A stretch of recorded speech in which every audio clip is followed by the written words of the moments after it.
사각형을 하나 그려볼까요? 50, 50. 그러면 50에 50짜리 사각형이 나옵니다. 한번 그려보시죠. 보시면 한쪽은 회색이고 다른 한쪽은 흰색입니다. 맞나요? 여러분들 이렇게 면을 위아래로 보세요. 한쪽은 흰색이고 한쪽은 회색입니다. 그죠? 이게 뭐냐면 이 회색이 뒷면입니다. 면의 뒷면이에요. 그리고 흰색으로 보이는 면 있죠? 얘가 앞면입니다. 앞면 뒷면이 있습니다. 면에는 앞면 뒷면이 있는데 이렇게 흰색으로 나오는 게 앞면, 이렇게 회색으로 나오는 게 뒷면입니다. 이걸 투사이드라고 합니다. 원사이드, 투사이드 이렇게 이야기합니다. 면이 하나만 있습니다. 면이 두 개 있습니다. 이런 뜻이에요. 보통 다른 프로그램은 원사이드 렌더를 합니다. 앞면만 렌더링을 해줘요. 뒷면은 아예 계산을 안 해요. 만약에 앞면, 뒷면 다 계산하면 어떻게 될까요? 그만큼 시간이 오래 걸리겠죠. 계산도 많이 해야 되니까 메모리도 많이 차지합니다. 그래서 보통은 앞면만 계산을 해요. 근데 스케치업은 투사이드입니다. 앞면, 뒷면 다 계산해줘요. 그래서 다행히 이제 스케치업은 뭐 앞면, 뒷면 신경 쓰지 않고 작업을 하긴 합니다. 자, 이렇게 해보세요. 선택을 한 다음에 오른쪽 버튼 누르면 여기 리버스 페이스라는 걸 있습니다. 리버스 페이스. 리버스가 돌리다라는 뜻이죠. 그러니까 면을 돌리는 겁니다. 눌러주면 이렇게 앞면, 뒷면이 바뀌게 돼요. 앞면, 뒷면이 이렇게 바뀌게 됩니다. 그래서 저는 그래서 스케치업 작업을 할 때 일부러 뒷면을 써요. 예를 들어서 이제 창문을 만들잖아요. 벽체는 하얀색 앞면을 쓰고 창틀은 뒷면을 쓰고 그 다음에 창문은 앞면을 쓰고 유리는 또 뒷면을 쓰고 그럼 어떻게 돼요? 서로 면이 구별이 되겠죠. 그런 게 이제 일종의 요령이 되는 거죠. 그러니까 일부러 앞뒷면을 돌아가면서 쓰는 겁니다. 물론 그렇게 하지 않아도 괜찮아요. 근데 이제 저는 이제 그게 이제 다 안 보이면 귀찮으니까 불편하니까 일부러 앞뒷면을 바꿔서 쓰는 겁니다. 그럼 자동으로 면이 들어가겠죠. 자, 또 하나. 자, 바로 여기 매티리얼이라고 있습니다. 여기 매티리얼이라고 있습니다. 재질입니다. 여기 엔티티 인포 있죠? 여기 디폴트 트레이에 보시면 매티리얼이라고 있습니다. 매티리얼, 매티리얼, 머티리얼, 매티리얼 이렇게 읽기도 합니다. 콩글리시니까 대충 읽으시면 돼요. 매티리얼이라고 보통 매티리얼이라고 많이 해요. 이 아래 보시면 재질이 이렇게 있습니다. 홈 버튼을 누르시면 돼요. 집 그림 있죠? 여기가 이제 홈 버튼이고 이 아래를 눌러보면 이렇게 3D 프린팅, 그 다음 아스팔트, 브릭, 카펫, 칼라, 그 다음에 글래스, 그 다음에 랜드스케이프, 메탈, 패턴, 루핑, 스톤, 이런 식으로 타일, 이런 식으로 재질들이 쭉 있습니다. 예를 들어서 저 사각형에다가 제가 나무 질감을 주고 싶어요. 그러면 여기에 우드라는 게 있을 거예요. 이렇게 워터, 그 다음에 윈도우, 우드라고 있죠. 그래서 우드를 선택하면 우드 재질이 이렇게 쭉 뜹니다. 선택을 해요. 어떤 재질을 줄 건지 선택을 합니다. 클릭하고 그러면 아이콘이 페인트 통으로 바뀔 겁니다. 이게 버킷이라고 해요. 이 페인트 통이 또 어딨냐면 여기 있네요. 선택툴 바로 밑에. 여기 선택툴 바로 밑에 페인트 통 있죠? 페인트 버킷이라고. 이 상태에서 면에다가 클릭. 그러면 이렇게 재질이 들어갑니다.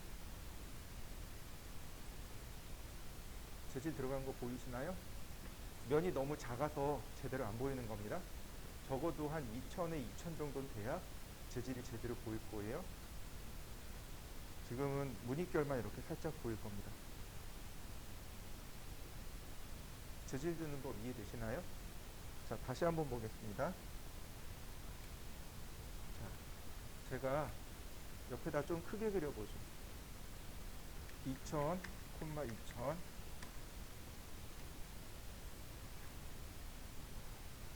그 다음에 재질 들어가는 거 보이시나요? 클릭해서 주면 돼요. 한 2000에 2000 정도 주면 이렇게 재질이 제대로 들어가는 걸 확인할 수 있습니다. 여러분들도 한번 넣어보시죠. 한 2000짜리 사각형 그려가지고 렉탱글을 2000에 2000짜리 사각형을 그려서 재질을 한번 넣어보세요. 자, 재질을 방향을 바꾸고 싶어요. 크기도 바꾸고 싶어요. 이렇게 합니다. 선택을 하고 오른쪽 버튼을 누르면 텍스처라고 하는 게 있습니다. 여러분들도 한번 찾아보시죠. 텍스처가 우리나라 말로 하면 무슨 뜻이냐면 질감이란 뜻입니다. 질감이란 뜻이에요. 왜 옷의 느낌 있잖아요. 이런 질감, 옷 질감 얘기할 때 텍스처, 여기 벽의 질감 이런 거 얘기할 때 텍스처라는 단어를 사용합니다. 텍스처가 질감이란 뜻이에요. 여기 보면 포지션이라는 명령어가 있습니다. 이 포지션 명령어를 누르시면 돼요. 그러면 이렇게 점 4개가 찍힙니다. 이렇게 점 4개가 찍히는데 그 중에 X 표시라고 써있는 얘를 움직이는 겁니다. 얘를 움직이면 이렇게 위치가 바뀌고요. 그 다음에 이거 위로 올라가면 여기 회전 툴이 있어요. 확대해서 보여드릴게요. 여기 X 표시 있죠? 얘가 위치 이동입니다. 잡고 드래그 하시면 돼요. 이거 드래그 하시면 되고요. 그 다음에 여기 위로 올라가면 로테이트 툴이 있습니다. 얘를 돌리는 겁니다. 이렇게 드래그 하시면 돼요. 그리고 크기도 이렇게 조절할 수 있습니다. 위치와 크기와 방향을 이렇게 조절해 줄 수 있습니다. 자, 여러분들도 한번 해보시죠. 그리고 아무것도 없는 쪽에다 클릭. 그러면 이렇게 방향도 바꾸고 크기도 바꿀 수 있습니다. 이게 재질 넣는 방법과 방향 지정하는 방법입니다. 크기 지정하는 방법이에요. 한번 해보시죠. 자, 근데 얘한테 여기 있는 재질을 이렇게 넣고 싶어요. 아까 저 조그만 사각형 있잖아요. 500에 500짜리에다 재질을 줬었잖아요. 저 재질을 여기다 주고 싶어요. 어떻게 하면 될까요? 어떤 재질인지 기억나시나요? 자, 이렇게 합니다. 여기 셀렉트 툴 있죠? 셀렉트 탭이 있죠? 재질에 셀렉트 탭을 누르면 맨 오른쪽으로 가면 이렇게 스포이드 그림이 있습니다. 스포이드가 재질 가져오기. 이렇게 딱 누르면 재질을 이렇게 가져올 수 있습니다. 그래서 클릭해주면 이렇게 재질이 바뀌어요. 순서 이해되셨나요? 다시 봅니다. 여기 셀렉트 탭을 누르시면 됩니다.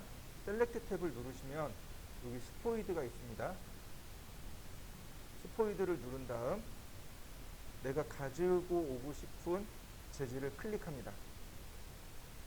여기 클릭을 하시고 그 다음에 부여해 주시면 이렇게 재질이 바뀝니다. 저는 저 조그만 사각형에 다른 재질을 줬거든요. 서로 다른 재질을 준 거예요. 화면상에 어떤 객체에 어떤 오브젝트에 재질이 들어가 있는데 그걸 쓰고 싶어요. 그거랑 똑같은 걸 여기다가 주고 싶어요. 그럴 때 쓰는 방법이 바로 저 스포이드 그림입니다. 스포이드 아이콘이에요. 이 스포이드 아이콘을 누르면 재질을 불러올 수 있게 됩니다. 셀렉트 탭 누르고 스포이드 누른 다음에 클릭. 그러면 이렇게 내가 클릭한 부분에 대한 재질을 불러올 수 있습니다. 자, 한번 해보시죠. 이렇게 선택된 재질을 수정할 때 쓰는 방법이 여기 셀렉트 바로 오른쪽에 에디트 탭입니다. 에디트를 누르게 되면 여기 셀렉트 탭 오른편에 에디트 탭 있죠? 얘를 누르면 이 재질에 대한 정보가 여기 다 나옵니다. 일단 색상입니다. RGB 컬러네요. 레드, 그린, 블루. 우리가 사용하는 건 RGB 컬러를 기본으로 사용합니다. 자, RGB 컬러가 무슨 뜻일까요? 빛의 삼원색을 뜻합니다. 빛의 삼원색인 레드, 그린, 블루를 이용해서 색상을 만들어냅니다. 이게 RGB 컬러의 의미입니다. 그래서 레드를 조절합니다. 빨갛게 변하고, 레드를 빼면 이렇게 초록색으로 변합니다. 그린을 넣습니다. 혹은 그린을 뺍니다. 혹은 블루를 추가합니다. 블루를 뺍니다. 이렇게 색상을 조절해 줄 수 있습니다. 여기 다이아그램 있죠? 얘를 이용해서 이렇게 조절해 줄 수 있어요.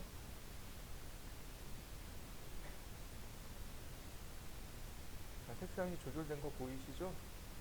자, 이때 여기 RGB 오른편에 보시면 아이콘 하나 있죠? 얘를 누르면 원래 색으로 되돌아갑니다. 원래로 되돌아갑니다. 자, 그 다음에 그 밑으로 내려갑니다. 텍스처, 바로 여기 있네요. 우드 플로어링 팟캐스트.jpg 저 이미지를 썼습니다 라고 알려주는 겁니다. 어디 있는지 모르겠어요. 근데 있답니다. 이 이미지 말고 다른 걸 쓰고 싶어요. 그럴 때 여기 폴더 그림 있죠? 폴더를 누르시면 이렇게 다른 이미지를 선택할 수 있습니다. 자, 한번 볼까요? 디드라이브에 공유 폴더에 매핑 소스에 무늬목, 그러면 이렇게 다른 이미지가 있다는 거죠. 다른 이미지 들어온 거 보이시나요? 이렇게 내가 이미지를 만들어 놓고 불러올 수 있어요. 이해되셨나요? 그래서 여러분들은 뭘 공부하셔야 되냐면 포토샵을 하나 더 공부하셔야 됩니다. 왜요? 이 재질을 뭘로 만들어요? 포토샵에서요. 사진을 찍어서 수정을 해야 되잖아요. 어디서요? 포토샵에서. 예. 그래서 스케치업과 포토샵은 쌍으로 다니는 겁니다. 같이 다니는 거예요. 이해되셨나요? 나중에 이걸 렌더링 하잖아요. 렌더링하고 난 뒤에 수정을 어디서 해요? 포토샵에서 해요. 그래서 스케치업과 포토샵을 같이 하세요. 그러니까 스케치업을 배우고 포토샵을 하고, 혹은 포토샵을 배우고 스케치업을 하고, 이렇게 하셔야 돼요. 어쨌든 그건 이제 나중에 여러분들이 시간 내서 포토샵을 공부해 보세요. 이렇게 이미지를 불러올 수 있습니다. 이걸 매핑 소스라고 합니다. 자, 그 다음 보시면은요, 여기 610에 610이라고 나와 있는 거 보이시나요? 여기 화면에. 이게 지금 불러온 이미지의 크기입니다. 그러니까 아까 우리가 어떻게 했나요? 텍스처를 눌러서 크기를 조절했잖아요. 근데 그것 말고도 여기서 조절하는 방법이 하나 더 있습니다. 이때 오른쪽에 보면 쇠사슬로 연결되어 있죠. 가로 세로 비율이 고정된 겁니다. 이 쇠사슬을 누르면 쇠사슬이 부러집니다. 이렇게 지금 쇠사슬 부러진 거 보이시나요? 다시 한번 볼까요? 누르면 쇠사슬이 일자로 됐죠. 연결되어 있는 거예요. 쇠사슬을 클릭하면 쇠사슬이 이렇게 풀어집니다. 이건 가로 세로 비율이 따로따로 줄 수 있다는 뜻이에요. 여기다가 드래그해서 610이 아니라 300mm 그러면 이렇게 줄어드는 거죠. 뭐 600mm 그러면 이미지가 커지거나 작아지거나, 900mm 그러면 커지죠. 가로 세로 비율을 따로따로 주고 싶을 때는 쇠사슬을 끊으시면 됩니다. 그 다음 그 아래쪽에 보면 오파시티라는 말이 나옵니다. 이 오파시티는 아주 많이 나오는 단어 중에 하나입니다. 아주 많이 나오는 단어 중에 하나예요. 반드시 기억해 두셔야 됩니다. 무슨 뜻이냐면 불투명이란 뜻입니다. 투명에 관련된 단어가 두 개예요. 하나는 트랜스페어런시라고 하는 단어가 있고, 다른 하나는 오파시티라는 단어입니다. 뭐 하나 더 따지자면 비저블, 인비저블 이렇게 세 개 정도 되네요. 비저블, 인비저블은 무슨 뜻이냐면 가시성이라는 뜻이에요. 보이다 안 보이다 이런 뜻이에요. 투명인간 있죠. 투명인간을 영어로 하면 인비저블맨 이렇게 돼요. 보이지 않는 사람 이런 뜻. 인비저블이 보이지 않다, 비저블이 보이다 이런 뜻이에요. 그 다음에 또 하나가 트랜스페어런시라고 하는 게 있죠. 그건 투명도란 뜻입니다. 유리가 투명하잖아요. 이럴 때 트랜스페어런시라는 단어를 씁니다. 근데 오파시티는 뭐냐면 불투명이란 뜻입니다. 지금 우리 저 뒤에 유리창 윗부분을 보면 투명하지 않고 오히려 불투명하죠. 저런 걸 불투명이라고 해요. 그러니까 다시 말하면 지금 100% 불투명하다라는 뜻입니다. 그러면 이렇게 벽처럼 이렇게 불투명한 상태. 그럼 예를 들어서 얘를 낮추면 어떻게 될까요? 이렇게 낮춰버렸습니다. 제가 50%로 낮췄어요. 그건 무슨 뜻이래요? 50% 불투명합니다. 그럼 거꾸로 얘기하면 50%는 투명합니다. 자, 지금 이렇게 됐어요. 제가 이 아래쪽에다가 원을 만들어 보죠. 그리고 이동해 보겠습니다.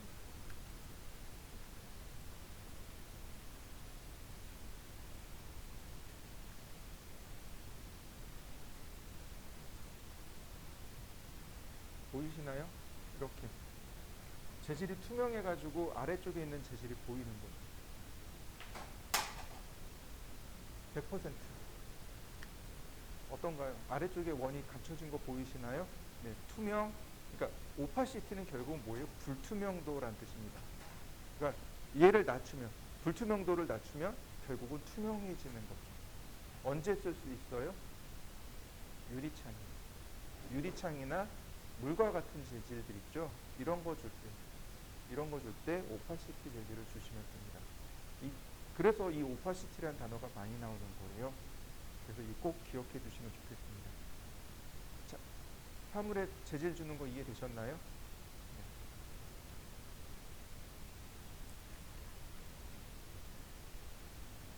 그 다음 지우고 얘를 이동시켜 보겠습니다. 여기 move, rotate, scale 순서대로 위에서 아래로 move, rotate, scale 이렇게 됩니다. 이동합니다. 회전합니다. 크기를 조절합니다. move, rotate, scale 이게 기본 명령어입니다. 저는 CAD도 그렇게 가르쳐드려요. move, rotate, scale이 기본입니다. 여기에 이레이지가 하나 더 들어가는 거예요. 삭제하기. 그러니까 move copy는 뭐예요? 똑같은 명령어라는 거죠. 이동 명령어에서 한 끗이 바뀌는 거죠. 그게 copy. copy에서 한 끗이 바뀌면 array. 이해되시나요? 자, 보시죠. 먼저 move부터 보도록 하죠. 이동하기. 객체를 선택합니다. 그 다음 이동하기 툴을 선택하고 기준점 클릭하고 방향 지정하고 클릭. 이동되는 거 보이시나요? 기준점 지정하고 클릭. 이런 식으로. 제가 라인을 여기다 이렇게 하나 그려봤습니다. 선택하고 기준점 지정하고 목적지 클릭. 그러면 이동되는 거 맞나요?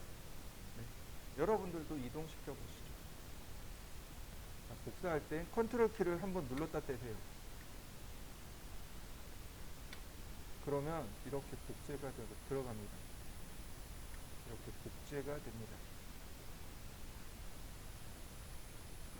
자, 복제된 거 보이시나요? 자, 한번 해보시죠. 이동할 때 오른쪽, 왼쪽, 위쪽 화살표를 눌러보세요. 그러면 이동 방향이 제어가 됩니다. 그리고 숫자를 써보세요. 1000mm. 그러면 해당 1000mm만큼 이동한 걸 이렇게 알 수 있습니다. 100mm. 그러면 이렇게 100mm. 예를 들어서 500mm. 그러면 아이고 먹고 이렇게 500mm. 그러면 500mm 이동하게 됩니다. 그러니까 숫자로도 얼마든지 이동할 수 있고 숫자로도 얼마든지 이동할 수 있습니다. 그 다음에 방향을, 그러니까 화살표 방향키를 이용해서 방향을 제어할 수 있고, 그 다음에 얼마든지 복제도 가능합니다. 자, 이해되셨나요? 자, 한번 해보시죠. 자, 클릭한 다음에 이동 툴이에요. 컨트롤 키를 눌렀습니다.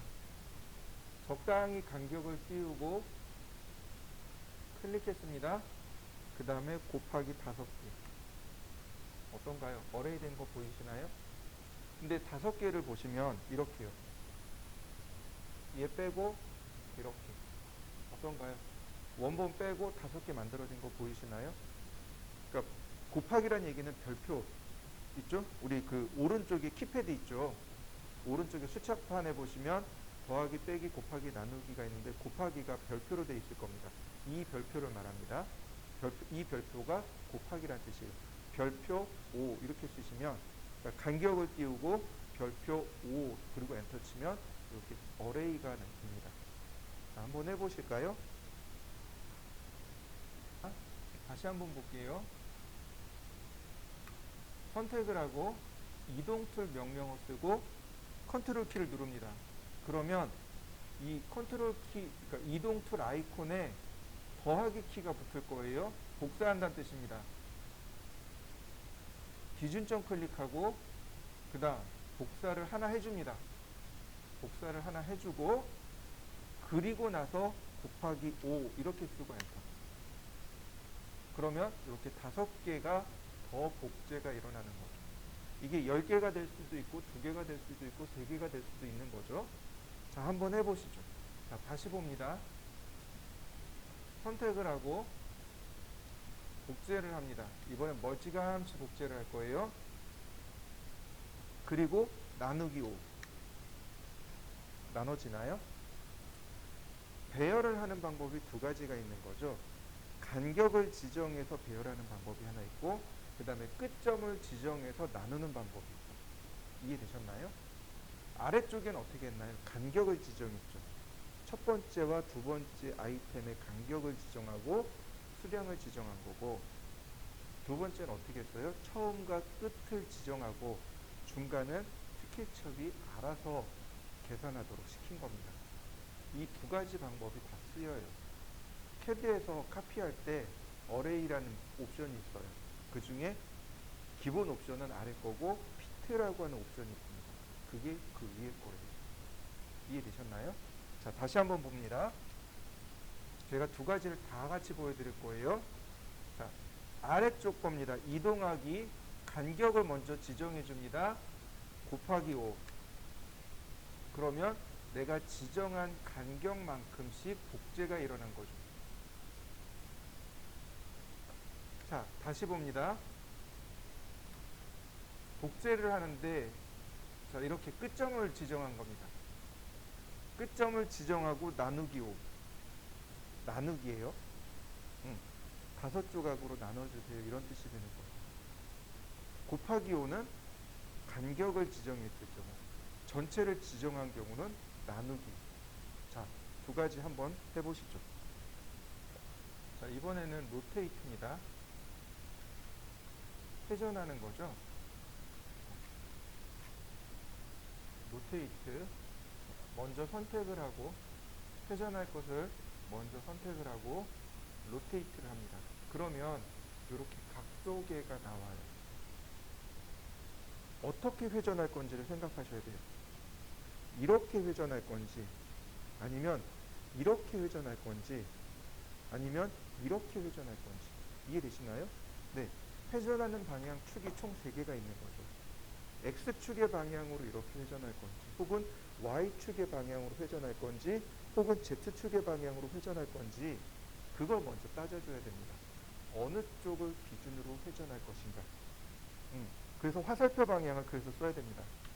X축을 기준으로. 그러면 어떻게 돼요? 이 각도계 방향으로 이렇게 회전하는 거죠. 자, Y축을 기준으로. 그러면 이렇게 회전하게 되는 거죠. 자, Z축으로 그러면 이렇게 회전하게 됩니다. 자, 이해되셨나요? 예.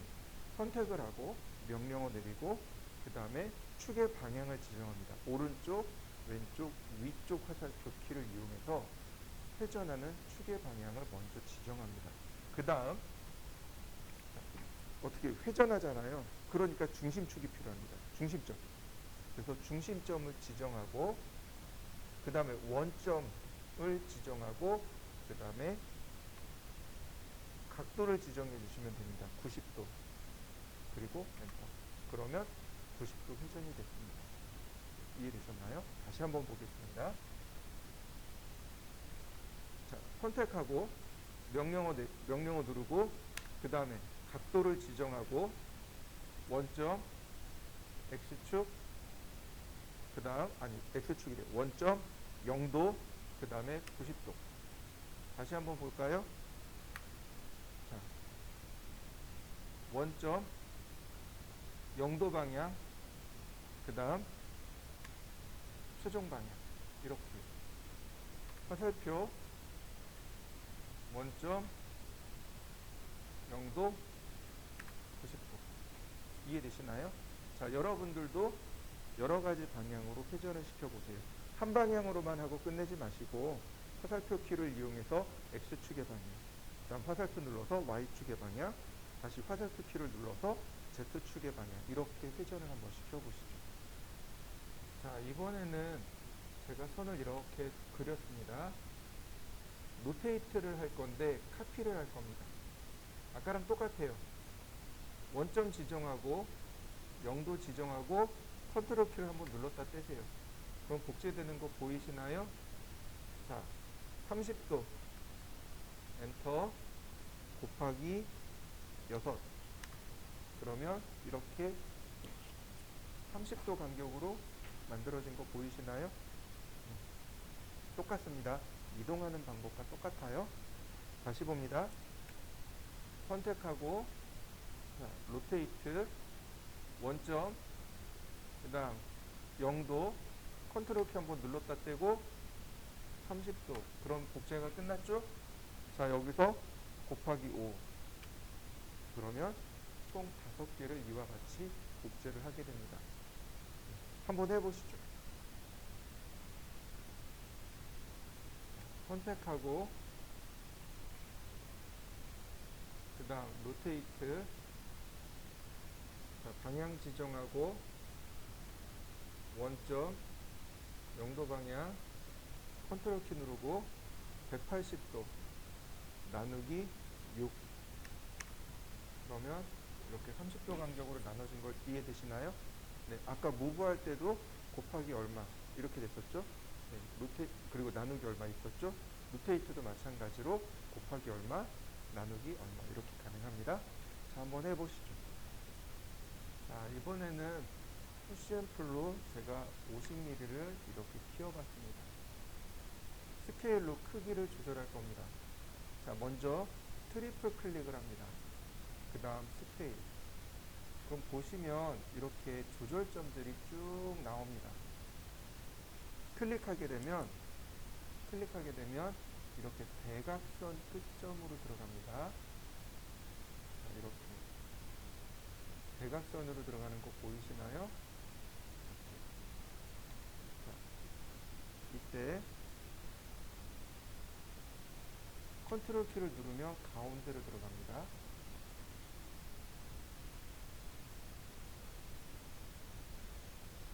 컨트롤 키는 센터예요. 컨트롤 키는 센터입니다. 센터로 가요. 대각선으로 가는 거죠. 자, 다시 한번 볼까요? 끝으로 가는 거 보이시나요? 그러나 컨트롤 키를 누르게 되면 이렇게 가운데로 가게 됩니다. 자, 이해되셨나요? 자, 그 다음에 Shift 키를 누르게 되면 가로, 세로 비율, 가로, 세로 높이가 다 똑같이 비율이 고정이 됩니다. 유니폼 스케일이라고 합니다. 이런 거를. 자, 한번 해보시죠. 클릭하게 되면 자, 이렇게 크기가 조절이 됩니다. 컨트롤 키를 누르면 중간을 향해서 들어갑니다.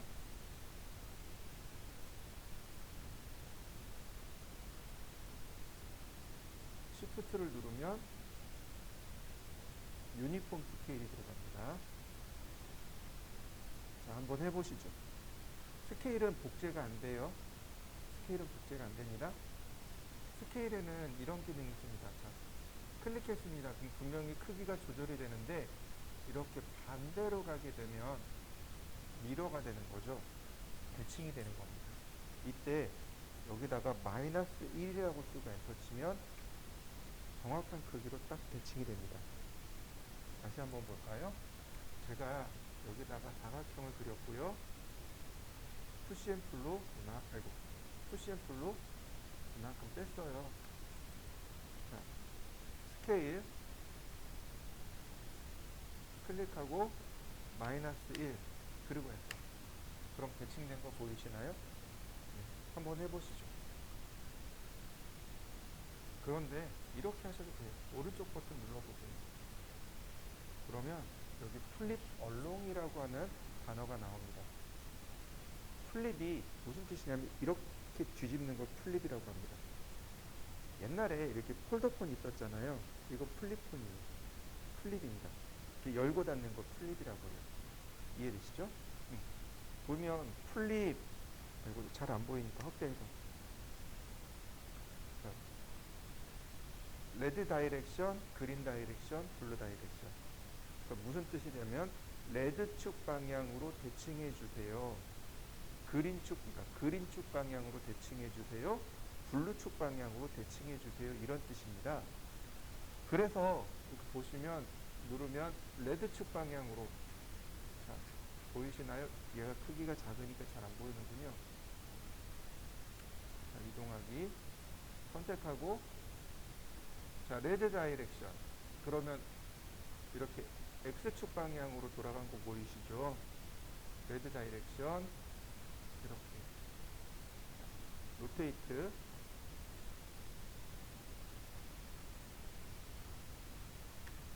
자, 이번에는 그린 다이렉션. 그러면 그린 축을 기준으로 이렇게 플립됩니다. 마지막으로 블루 다이렉션. 이렇게 Z축 방향으로. 자, 여러분들도 한번 해보시죠. 이번엔 옵셋에 대해서 설명하도록 하겠습니다. 스케일 바로 오른쪽에 옵셋이라는 명령어가 있습니다. 여기는 스케일 바로 오른쪽에 이렇게 생긴 아이콘이 있습니다. 얘가 옵셋입니다. 이거 옵셋이에요. 찾으셨나요? 네. 간격 비우기입니다. 이렇게 면을 선택하고 클릭합니다. 그러면 이렇게 지정한 간격만큼 복제를 합니다. 이런 식으로 바깥으로도 커질 수 있어요. 원도 가능합니다. 옵셋 되는 거 보이시나요? 자, 옵셋 한번 해보시죠. 창문의 이 두께는 실제로는 80mm에서 120mm 밖에 안 돼요. 현재 판매되고 있는 것들은 한 80에서 120mm 요 사이 정도밖에 안 됩니다. 근데 이제 이거는 전산응용 건축제도 기능사를 기준으로 만들었기 때문에 150mm를 쓸 겁니다. 전산응용 건축제도 기능사에서는 한 150mm 쓰거든요. 그래서 이 창문의 저 두께를 150mm 쓸 거예요. 그리고 창문의 두께는 40mm를 쓸 겁니다. 이거 많이 만들다 보면 금방 외울 거예요. 정면에서 보면 여기 치수가 나와 있으니까 크게 문제가 안 될 겁니다. 제가 어떻게 만드나 한번 보세요. 렉탱글, 자, 클릭한 다음에 화살표 방향으로 방향을 맞춘 다음 1200, 콤마 1200. 정사각형이죠. 옵셋 45mm. 가운데 지우고 여기를 푸시 앤 풀로 띄웁니다. 150mm. 자, 트리플 클릭한 다음에 이 상태에서 창문을 그리면 붙어버린단 말이죠. 이걸 띄우는 방법이 뭐냐면 그룹으로 만드는 겁니다. 그룹. 그러니까 그룹화 시키는 거예요. 오른쪽 버튼 누르면 바로 여기 메이크 그룹이라는 항목이 있습니다. 바로 얘를 쓰는 겁니다. 우리가 지난 시간에 봤었죠. 뭐냐면 사각형 그리고 그 다음에 여기다가 면을 붙여서 다시 이렇게 그렸습니다. 그러면 어떻게 된 거예요? 이 사각형과 얘가 붙어버렸다고 했습니다. 그죠? 근데 여기다가 지금 창틀을 그렸는데 여기다 창문을 그리면 어떻게 되나요? 같이 붙어버리겠죠. 이해되시죠? 그럼 그 붙는 걸 막아야 될 거 아니에요. 이 창틀만 그룹으로 만들어버리는 거예요. 그룹으로. 그룹화 시켜버리면 아무리 해도 안 붙어요. 자, 트리플 클릭합니다. 그 다음에 오른쪽 버튼 누르면 바로 여기 메이크 그룹. 그룹화 시키는 방법이 두 가지예요. 하나는 여기 나와 있는 메이크 그룹이고, 다른 하나는 바로 그 위에 있는 메이크 컴포넌트입니다. 컴포넌트는 나중에 다시 설명하기로 하고요. 오늘은 그룹까지 할 겁니다. 메이크 그룹, 그러면 이렇게 그룹으로 바뀌어 버립니다. 이렇게. 사용하는 방법은 이거 더블 클릭하시면 돼요. 그러면 그룹이 오픈이 됩니다. 이렇게. 그룹이 오픈이 되면 이렇게 점선 보이시죠? 네, 이렇게 점선이 들어가면서 얘를 다시 수정할 수 있게 됩니다. 이게 이제 그룹화된 거고, 그 다음에 그룹 바깥쪽에서 클릭하면 다시 그룹이 닫히게 됩니다. 다시 봅니다. 오른쪽 버튼 눌러보세요. 그러면 여기 에디트 그룹이 있죠. 클릭합니다. 그러면 그룹이 이렇게 열리게 됩니다. 그룹 오픈이 되는 거죠. 그래서 여기서 그룹만, 그래서 얘네들을 수정하고 그 다음에 다 끝나면 바깥쪽 클릭. 자, 이해되셨나요? 네. 그러니까 오브젝트가 붙지 않게끔 우린 작업을 해줘야 돼요. 그게 그룹입니다. 자, 그 다음 렉탱글. 그 다음에 여기 가운데 있죠. 여기 가운데까지 가서 클릭. 자, 근데 문제는 뭐냐면 바로 이거예요. 제가 여기 가운데까지 왔단 말이죠. 바로 여기에요. 가운데 선이 바로 여기입니다. 이해되셨나요? 가운데 선이 이 60mm 틀 중간이에요. 이해되시죠? 왜냐하면 창문이 이렇게 두 개가 겹치거든요. 그래서 가운데를 하게 되면 바로 이 중간에 걸쳐지게 돼요. 그럼 어떻게 해요? 여기 틀이 60mm니까 이쪽으로 30mm 밀어야 됩니다. 이동해줘야 되는 거죠.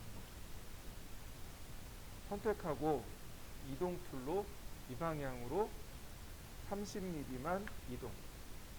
다시 옵셋 60mm. 가운데 지우고 푸시 앤 풀 40mm. 트리플 클릭 메이크 그룹. 다시 렉탱글. 자, 얘는 유리창이죠? 그러니까 여기 글래스 앤 미러. 그 다음에 뒤쪽으로 돌립니다. 이 유리창이 이 틀의 중간에 있어야 될 거 아니에요. 그래서 이동 명령어로 이렇게 중간으로 움직입니다. 이렇게. 그 다음에 창틀과 함께 선택한 다음에 다시 메이크 그룹. 자, 앞에 있죠. 지금 여기 면에 맞춰져 있잖아요. 근데 실제로는 어떻게 돼 있나요? 이 중간에 맞춰져야죠. 앞쪽에 나와 있는 유리창은 이 뒤에가 기준이고, 이해되시죠? 뒤에 있는 유리창은 앞라인이 기준입니다. 그래야 이렇게 가운데서 만날 거 아니에요. 이렇게 가운데서 만날 거 아니에요. 그죠? 다시 설명합니다. 앞쪽에 있는 유리창은 기준이 어디예요? 뒤에 있죠. 그 다음 뒤쪽에 있는 유리창은 기준이 어디 있어요? 앞쪽에 있습니다. 이해되시나요? 네. 그래서 이 뒤쪽에 있는 이 꼭지점을 붙잡아서 천천히 움직입니다. 그러면 이렇게 미드 포인트로 옵니다. 미드 포인트 인 그룹. 이렇게 보시면 중간에 엣지인 그룹이라고 돼 있죠? 이거 말고 이렇게 미드 포인트 인 그룹이라고 나옵니다. 툴팁으로 미드 포인트 인 그룹. 오스냅이에요. 자동으로 중간점을 맞춰주는 겁니다. 끝점, 중간점 이런 거 자동으로 맞춰줘요. 내가 입력하지 않더라도 스케치업이 자동으로 맞춰줍니다. 그러니까 중간에 있어야 되는 거죠. 이 창틀의 중간으로 가야 되는 거죠. 그래서 미드 포인트를 맞추는 겁니다. 이렇게. 자, 미드 포인트인 그룹. 그 다음에 이번엔 누가 가요? 앞쪽 라인이라 그랬죠. 자, 클릭하고 컨트롤 키 눌러서 복제. 어디로 가요? 중간으로 갑니다. 이렇게 천천히 옵니다. 그러면 이렇게 미드 포인트인 그룹. 그러면 어떻게 되나요? 중간에 이렇게 딱 맞춰진 거 보이시나요? 이렇게 이게 이제 창문의 모양인 거죠. 자, 보세요. 이렇게 된 거죠. 제가 단면을 친 건데 보이시나요? 창틀, 이게 유리 창틀이죠? 창틀이죠? 탑뷰로 볼까요? 탑뷰. 그 다음에 자, 그러면 이게 창틀이죠? 그 다음에 이거 유리창이죠? 이렇게 가운데가 바로 이 지점이라는 거죠. 그래서 30mm를 밀어줘야 되는 거예요. 왜? 여기서부터 여기까지가 얼마라고요? 60mm니까 요만큼 30mm를 밀어줘야 되는 거죠. 그래야 이렇게 가운데가 겹쳐지게 됩니다. 이해되셨나요? 자, 한번 만들어 보시죠. 옵셋을 이용한 예제입니다. 자, 좌측 상단에 있는 걸 그릴 겁니다. 먼저 렉탱글 500에 500에 500이네요. 500, 콤마 500. 그 다음 푸시앤풀 500. 아니, 그냥 여기서 갈까요? 서클 100mm. 자, 미드 포인트에서 기준 잡아서 100mm. 자, 이렇게 하셔도 좋습니다. 복제하셔도 좋아요.